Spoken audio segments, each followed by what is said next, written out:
par rapport à ce que la situation dans laquelle est Sébastien Lecornu est véritablement difficile. Nous, on a publié un rapport sur la crise des agriculteurs depuis 2 ans, en analysant toutes les réponses qu'ont fait les exécutifs. Il faut savoir quand même qu'on a eu 4 premiers ministres qui se sont succédés et qui ont à chaque fois dit, que ce soit Gabriel Attal, Michel Barnier, François Bayrou et maintenant Sébastien Lecornu, qui ont fait de l'agriculture une forme de priorité. Et il y a eu même une loi au niveau législatif, la loi Duplon, qui a été votée l'été dernier pour justement répondre au malaise des agriculteurs. Et pour autant, malgré cette volonté des exécutifs et malgré une loi du Parlement, les agriculteurs sont toujours en colère. Donc, qu'attendre aujourd'hui de Sébastien Lecornu?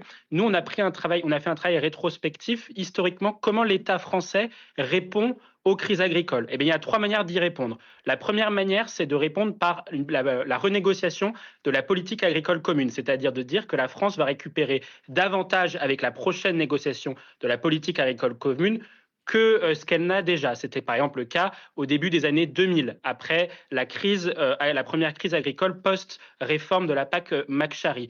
La deuxième manière que l'État a de répondre à une crise agricole, c'est ce que vous avez appelé la politique du chèque, c'est-à-dire comme à la crise laitière de 2009-2010, l'État a injecté 1 milliard d'euros. On peut rappeler aussi ce qu'a fait Gabriel Attal après la crise agricole de 2024, de janvier 2024, il a annoncé 400 millions d'euros. Le problème étant que sur cette deuxième réponse, l'État dépense déjà beaucoup d'argent et est en déficit structurel avec un déficit qui devrait dépasser les 5% si l'on en croit les différents débats autour de la question budgétaire, et donc a moins d'argent pour compenser un éventuel retrait européen. Et c'est ça aujourd'hui le véritable enjeu pour Sébastien Lecornu, c'est qu'il est difficile de faire des annonces tant sur des chèques que sur la troisième manière de répondre à une crise agricole, de ce qu'on appelle des ajustements fiscaux, c'est-à-dire des exonérations sur les transmissions d'entreprises. Ça avait déjà été fait lors de la loi de 2023, ou de faire des exonérations de charges patronales pour les agriculteurs. Tout ça coûte de l'argent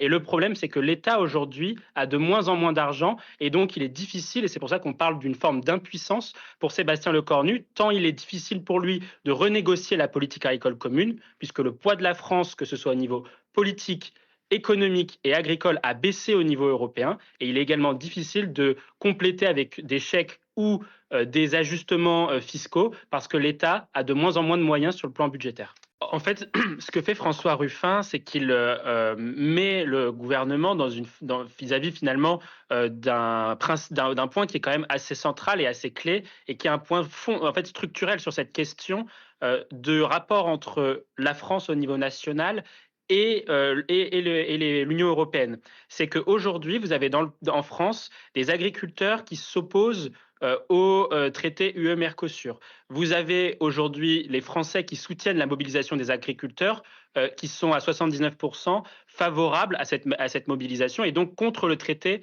UE-Mercosur. Vous avez le Parlement qui a voté à 5 reprises, donc l'Assemblée nationale qui a voté à 5 reprises contre le traité UE-Mercosur. Vous avez le gouvernement par la voix de Sébastien Lecornu, mais aussi de Madame Annie Genevard, ministre de l'Agriculture, qui est contre le traité UE-Mercosur. Et vous avez un président de la République qui, certes, disait qu'il était pour en 2019, mais qui a voté contre au Conseil au niveau des chefs d'État européens. Et donc, l'ensemble des parties prenantes en France est contre cet accord de libre-échange avec la zone Mercosur. Et pour autant, l'Union européenne, par la voix de Madame von der Leyen et par délégation de compétences sur la question de la politique commerciale, va adopter un accord commercial de libre-échange contre finalement la position de la France. Et donc la question qui est sous-jacente à celle-ci, c'est comment est-il possible que la France, malgré le poids économique qu'elle a, malgré le poids dans l'agriculture européenne qu'elle a, plus quand même 20%, il faut le rappeler, puisse se faire imposer un traité que toutes les composantes de la société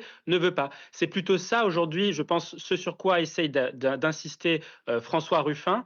Et la difficulté pour le gouvernement, maintenant, c'est de dire, certes, l'Union européenne a gagné, on va dire, la première manche, c'est-à-dire qu'on n'a pas réussi à constituer une minorité de blocage au niveau du Conseil.